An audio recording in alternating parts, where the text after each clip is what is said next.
જય શ્રી ગણેશા।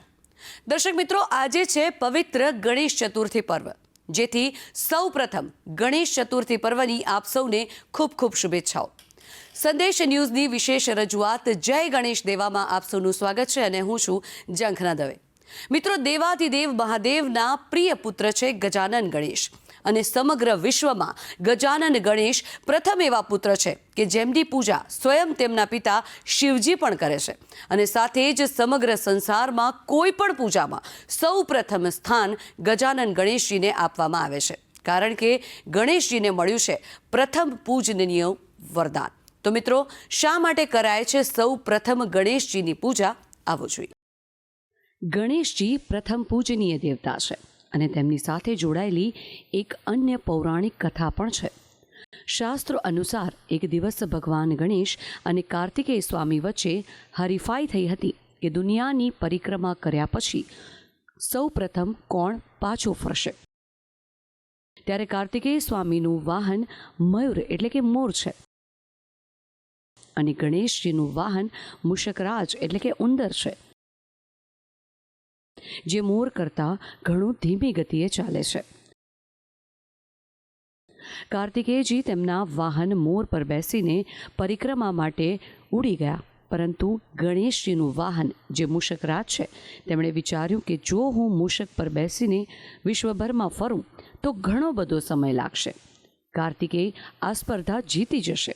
જેથી તેમણે કંઈક વિચાર્યું અને પછી ગણેશજીએ શિવ પાર્વતીની જ પરિક્રમા કરવાની શરૂઆત કરી। ગણેશજીએ કહ્યું કે મારી દુનિયા માત્ર મારા માતા પિતા છે, જેથી ભગવાન શિવ ગણેશજીની આ વિચારસરણીથી પ્રસન્ન થયા અને પુત્ર ગણેશને આશીર્વાદ આપ્યા।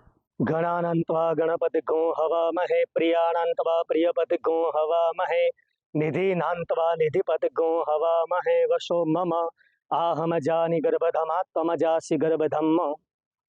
સમસ્ત દર્શક મિત્રોને જય ગણેશ। આજે આપણે ચર્ચા કરીશું કે ભગવાન ગણપતિનું પૂજન સૌપ્રથમ શું કામ થાય છે અને સૃષ્ટિની અંદર ભગવાન ગણપતિની પૂજા સૌપ્રથમ કોણે કરી હતી। એમાં પણ ખાસ કરીને કહેવાય કે કળિયુગની અંદર ભગવાન ગણપતિની પૂજા અતિ શીઘ્ર ફળ આપનારી છે। કીધું છે શાસ્ત્રોમાં કે કલો ચંડી વિનાયકો, કળિયુગમાં ગણપતિ દેવનું પૂજન અને મા ભગવતીની પૂજા જલ્દી ફળ આપનારી ફળદાયી છે। એટલે મા ભગવતી પાર્વતીજીએ પોતાના હાથના મહેલમાંથી એક બાળક ઉત્પન્ન કર્યો, જેનું નામ ગણેશજી રાખ્યું અને એમને દ્વારપાળ તરીકે નિયુક્ત કરવામાં આવ્યા। ભગવાન ગણપતિજીએ ચુસ્તપણે માતાના આજ્ઞાનું પાલન કર્યું અને કોઈને પણ અંદર આવવા ન દીધા। ત્યાં જ મહાદેવજી પધારે છે અને ભગવાને આગ્રહ કર્યો, શ્રી ગણપતિજીએ ન જવા દેતા અનેક દેવી દેવતાઓ સાથે યુદ્ધ થયું અને અંતમાં આવેશમાં આવીને મહાદેવજીએ ભગવાન ગણપતિનું ધડ મસ્તકથી અલગ કરી દીધું અને ત્યારબાદ પાર્વતીજીને આ વાતને જાણ થતાં પાર્વતીએ જીત કરી અને ભગવાન ગણપતિજીને ઉત્તર દિશામાંથી ગજાનનનું મુખ સ્થાપિત કરવામાં આવ્યું અને ત્યારથી એમનું નામ ગણપતિજી પડ્યું અને સર્વપ્રથમ પૂજન તરીકે એમને નિયુક્ત કરવામાં આવ્યા। કહેવાય છે કે વિશ્વમાં સૃષ્ટિમાં સર્વપ્રથમ ત્યારે ભગવાન શિવજીએ જ ગણપતિજીની પૂજા કરી હતી। જો કે ગણેશજીને મળેલા આ વરદાનને કારણે થઈને કાર્તિકેય ભગવાન ગણેશાથી જ નહીં પરંતુ શિવ અને પાર્વતીજીથી પણ નારાજ થઈ ગયા। ક્રોધિત થઈને કાર્તિકેય સ્વામી ક્રોંચ પર્વત પર રહેવા લાગ્યા। આ પર્વત એ જ સ્થળ છે જ્યાં મલ્લિકાર્જુન જ્યોતિર્લિંગ હાલમાં પણ સ્થિત છે। જો કે વરદાન મુજબ ભગવાન ગણેશ પ્રથમ પૂજવામાં આવ્યા હતા, પરંતુ શિવજી અને પાર્વતીજીએ ક્રોધિત કાર્તિકેયને સમજાવવા માટે ઘણા બધા પ્રયત્નો કર્યા। જ્યારે કાર્તિકેય સ્વામીની નારાજગી દૂર ન જ થઈ, શિવ અને પાર્વતીએ નક્કી કર્યું કે હવેથી તેઓ દરેક અમાવસ્યા અને પૂર્ણિમાએ કાર્તિકેયને મળવા માટે આવશે। એવું માનવામાં આવે છે કે આ કથાના કારણે થઈને જ શિવ અને પાર્વતી મલ્લિકાર્જુન જ્યોતિર્લિંગમાં પ્રકાશ સ્વરૂપે નિવાસ કરે છે। વિશ્વમાં ગણપતિજીનું સૌપ્રથમ પૂજન મહાદેવજીએ કર્યું હતું। દેવતાઓને સાત્વિકતા, શુદ્ધતા, પવિત્રતા અને મંત્ર શુદ્ધિ અને ભાવ શુદ્ધિ પ્રિય હોય છે। એટલે શાસ્ત્રોમાં લખ્યું છે કે ન કાષ્ટે વિદ્યતે દેવો ન શિલાયામ કદાચન ભાવો હિ વિદ્યતે દેવો તસ્માત ભાવમ સમાચરેત। એટલે કે ભગવાન ભાવના ભૂખ્યા છે, તો આપણે આજના દિવસે સમગ્ર દેશની અંદર ભાદરવા સુદ ચોથ, જેને ગણેશ ચતુર્થી અથવા વરદ ચતુર્થી તરીકે સમસ્ત દેશ ઉજવશે, આપણે પણ દેવતાઓ માટે અહીંયા સમાજમાં જે આર્ટિફિશિયલ વસ્તુ, કેમિકલ યુક્ત વસ્તુ મળી રહી છે એનો આપણે ત્યાગ કરી માટીની મૂર્તિનો ઉપયોગ કરીએ અને ઇકો ફ્રેન્ડલી બની અને સમાજને અને દેશ માટે અને ભગવાનની સાત્વિક વૃત્તિ વધે એ ઉપર આપણે પ્રયાસ કરશું. શરૂઆત તો આપણે કરીશું તો ધીરે ધીરે સમાજને એક સારો મેસેજ મળશે. અને એટલે કીધું છે કે મન અને ભાવ શુદ્ધ હશે, સાત્વિકતા અને આધ્યાત્મિકતાનું બળ વધશે તો આ સમાજની અંદર ધીરે ધીરે જે કંઈ પણ રાગ, દ્વેષ અને તામસ વૃત્તિ છે એના ઉપરથી સત્વ વૃત્તિ અને આધ્યાત્મિકતાનો વિજય થશે.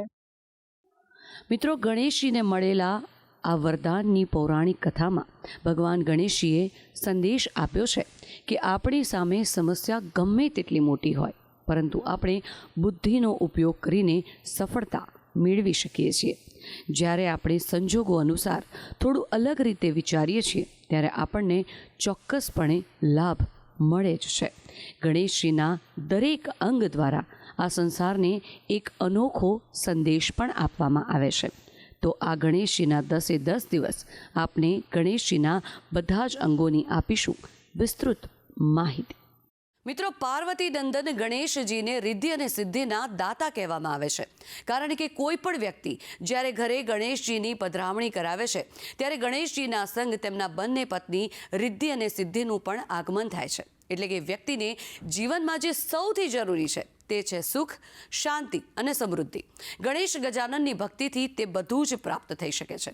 તો મિત્રો, આજે ગણેશ ચતુર્થીથી લઈને અનંત ચતુર્દશી સુધી ગણેશજીના 10 દિવસ આપ જોડાઓ સંદેશ ન્યૂઝની અમારી આ વિશેષ રજૂઆત જય ગણેશ દેવા સાથે અને જાણો કે ગણેશજીના શરીરના અનેક અંગો પણ સંસારને શું આપે છે સંદેશ. તો મિત્રો, કાલે ફરી મળીશું દેવા ગણેશાની અન્ય માહિતી સાથે.